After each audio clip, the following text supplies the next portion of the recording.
Yo, good morning guys. It is now 6:30 in the morning. Yeah, and today is Anzac Day. So, yeah, we're going out. And we are now here in Albura Marina. Yeah, it is cold outside. I thought I have one more jacket.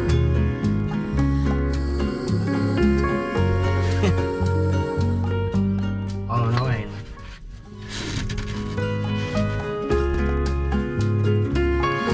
because I have extra t-shirt here. I'm gonna wear this and then this. Yeah, and then we're going to walk around while having the coffee.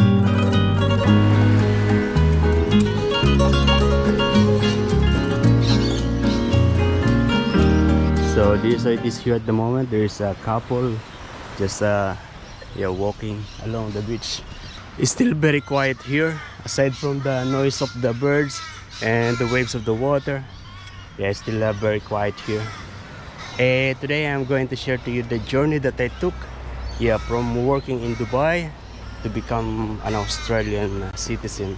So basically I was working in Dubai from 2008 until 2015. Yeah, in 2015 we applied for a training and research visa here in Australia. And one of the main requirements to be able to apply for a training and research visa is your occupation must be in the Australia skilled occupation list. And chef, cook is in the list. Yeah, I actually applied together with my friend John through an agency here in Australia. Yeah, they are based in Sydney during the time. So basically the communication, submission of documents are through email only.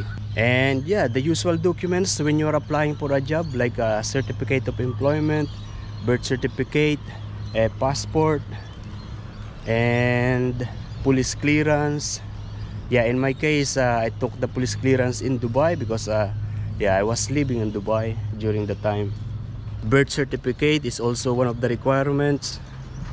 And additional things are those documents must be notarized and must be authenticated. I was initially not sure of joining John to work here in Australia because yeah, I know that if you are going to work in a country like Australia, New Zealand, United Kingdom, Canada, US, there is a very big chances that you're going to spend a lot of money. Yeah, even before that I was in the Philippines, I heard already that people are spending 300,000 pesos to apply for a work in those countries. And I don't have that much of money, but I was actually able to fund my application because during the time I got a refund from the Philippines, from the real estate in the Philippines. So basically I bought a house in the Philippines and they refund my down payment because the bank didn't approve my loan application for bank financing for that condominium unit. Yeah, so that money that I got, I used that to pay for the application of the visa. Another good thing is that agency here in Australia, they let us pay the installment. The salary that we get during the time was 50,000 Australian dollar a year. And so in the first few months I was paying for that installment of the visa application through the agency. And during the time I was working in a chain of restaurant in Sydney. Yeah, I was working in Fratelli Fresh and oh, I forgot the other one. Yeah, but yeah, I was working within the city center of Sydney. I forgot the other one, but it's a German restaurant. And I was renting a house together with the other Filipinos. We are actually a group of Filipinos, a lot of us, maybe more than 20 Filipinos. Yeah, and like every weekend we have gatherings, we eat, they drink, I sometimes drink also. Yeah, and yeah, we do have conversations about Australia. And one of the things that we are talking about is how to stay longer here in Australia. Because the training visa that we have is valid only for 2 years. Yeah, and so we are able to share an idea, give an idea. And so during the whole year of 2016, we are already gathering our documents for us to be able to apply for a working visa. And what we are targeting is the 457 visa. No more 457 visa today. Instead, there is a 482 visa. But that is almost the same. There are just some changes because the 457 visa is valid for 4 years. And the 482, depending on the qualification, is I think valid only for 2 years. Up to 4 years. And yeah, the basic requirements to be able to apply for working visa is the same. The occupation must be in the skilled occupation list of Australia. Those include the chef, cook, and nurses, welder, etc. If you check the skilled occupation list, you're going to see there. And another basic requirement is knowledge of English. In my case, I use the IELTS. When I come to Australia with the training visa, IELTS is not required, English is not required. And so when I was applying for a work visa, for the 457 visa, yeah, English, IELTS or PTE is one of the requirements. Taking IELTS or PTE here in Australia is about $300. And so I took IELTS and I passed. I already forgot the score that I got, but I passed. And then another thing that is basic requirement is the skills assessment. So basically your work experience from other country is going to be assessed to be converted into Australian qualification. Yeah, for you to be able to be qualified to work here in Australia. A skills assessment differs from place by place. I mean, yeah, it's different because with my experience, the skills assessment that I did is just a kind of like a normal interview, like a normal job interview, like a normal conversation actually about the kitchen, like what I do in the kitchen, what are the ingredients for this kind of food, what are the equipments that I am using in the kitchen. Yeah, those things usually are the question. But aside from that, I also give them some proof of me being a cook, my experience as a cook, as a chef, like the roster, our schedule, some pictures and some videos of us in the kitchen in my previous work experience. Yeah, those are some of the requirements to apply for skills assessment.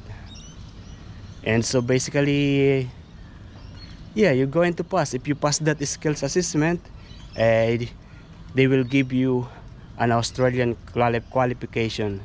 It's like a Australian certificate. Those three are the main basic requirements to apply for a work visa.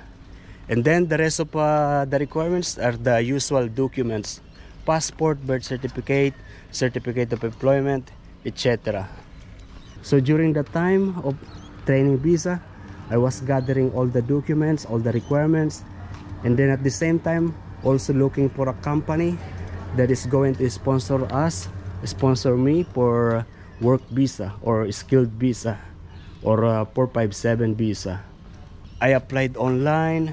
We even went to Melbourne, walk in and submit a CV to some restaurant, hotels in there. Yeah, I remember me, John, and Abby. Yeah, we walk around the city of Melbourne. We are submitting, yeah, CV to different company over there. And you know, some of the replies that we got is that they don't sponsor. Yeah, they are only accepting who are already here, like the locals, and usually the people who are on student visa. Yeah, because the people who are on a student visa, they can apply, they can work anywhere. The company, they don't need to spend money for a sponsorship application. And that is why I end up getting a job here in Port Stephens, here in Nelson Bay. Yeah, so what I did is I basically searched in Google for group of hotels and restaurant in Newcastle, in Sydney. Yeah, and then I submit my CV on those websites that I've seen online. And this company that I have now is the one that hired me. And I am still with them until now. Oh, look in here. There are some people there, they are fishing. A husband and wife, maybe boyfriend, girlfriend. And there are more on that far side. Nice. When I actually applying for this job, I was working in Sydney. Yeah, I traveled 5 hours just to get here for a job interview. I take train, and it's 3 hours by train. And then I need also to get a bus travel from Newcastle to here. It's about 1 hour. Yeah, it's a total 5 hours of travels because there are also waiting time. And when they hired me, they refer me to a migration agency. And then yeah, I submitted all the documents to that migration agency. So basically, most of the company here, sponsoring company here, they have a lawyer, or most of the time they have an agency who do the things for the visa application. And then on my third, fourth year here in Australia, working in my company, suddenly there is a COVID. Yeah, I was already preparing myself to go back to Philippines, like travel the Philippines. I want to do some kind of adventure in the Philippines, even planning to have a business in the Philippines. Yeah, but I end up applying for permanent residency here in Australia. Oh, look at that, they are going to feed the fish. Oh no, they don't. There are different ways to apply for a permanent residency here in Australia. The first one is a 189 visa, and the second one is 190 visa. Those two kind of visa, you can apply that directly permanent resident, even if you are anywhere. Yeah, I mean, you come here in Australia as a permanent resident. In my case, I apply for 186 visa. Basically, 186 is one of the transition, or I mean, it's the one of the pathway to be a permanent resident. That is the pathway of 457 visa to be a permanent resident. And the requirements to apply for that visa is basically the same, but during the time my English test, my IELTS is already expired, because the IELTS is only valid for 3 years, and I was about 4 years already when I was applying for that permanent residency. And so I need to take IELTS. Yeah, I took IELTS just one time and I passed. If you have the same English knowledge like me, so there is a big chance that you are going to pass the English test. And then to be able to apply for Australian citizenship, you must be at least 1 year permanent resident here in Australia, plus another 3 years, with a total of 4 years minimum stay here in Australia, if I'm not mistaken. Yeah, so total 4 years of living here in Australia for you to be able to apply for citizenship. In my case, it was already total of 6 years when I applied for citizenship. And applying for the citizenship, Australian citizenship, is one of the easiest. Yeah, I did by myself the Australian citizenship application. So basically what I did is I fill up a lot of application forms online. Yeah, so many application forms. uploading a lot of documents. Not a lot, actually, if I am not mistaken. Just a passport, birth certificate, my my visa, my permanent resident visa, my license. Yeah, so those requirements, and police clearance. Yeah, only those. And then after submitting it, I got a notification that they received the application. I actually applied on September, and then by December I received a letter for the schedule of interview and test. And so I did some reading, reviewing, and it was very easy because actually there are so many like kind of practice tests online. Australian citizenship practice online, there are so many. Yeah, and even on the website of the Australian immigration, you're going to see it. Yeah, you just need to really review, read it, understand it, and you're going to pass. The Australian citizenship test is actually just about kindness. It was funny because yeah, when I was at work, yeah, the guys, they asked me, yeah, how is the test? I said, yeah, it was easy, chef. It's just about different things about Australia and about kindness. And then chef said, kindness? It's not Australian. He said like that. Yeah. Yeah, to be honest, yeah, I feel yeah, Australian are good people. Very good. Yeah, and we are back here. And so during the schedule of the test, yeah, you actually, they will tell you to bring all the documents that you submitted. Yeah, they will ask you to bring the original documents. Yeah, so I bring those because I thought it is going to be a really like difficult interview, but yeah, actually it's not a difficult interview. It was just like they will just ask you your passport or identification, and then yeah, they will lead you to the test section, to the computer. After the test, the guy said to me that I passed.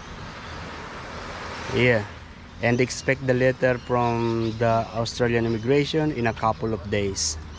And I heard from other people that if you failed on that test, you can actually retake right away the test. Yeah, and the letter that you're going to receive is actually the notice for your Australian citizenship ceremony. In my case, I had my Australian citizenship ceremony last January 26. That is Australia Day. Or you may be wondering how much money I spend in total with all those application. Yeah, so with my first visa, with the training and research visa, I spent about 7,000 Australian dollars. But half of those I paid here in Australia. Is like a installment, like a salary deduction. Yeah, and then with my working visa, with 457 visa, I spent $5,000 with the visa application. And then with my permanent residency visa, I spent $10,000. Yeah, that's a lot of money. Basically, the agency fee is more expensive than the actual visa fee. Yeah, it means that if you're going to do it by yourself, the visa application, you're going to save a lot of money. And it's possible, there are many people who do that. They do it by themselves, the visa application. And then with my Australian citizenship, I paid only $400. Yeah, very nice, affordable. But this time I still don't have passport because yeah, I don't have enough money to apply for passport. The passport is about $300-400. Yeah, my budget is for the ban, not for the passport yet. And that is my Australian citizenship journey.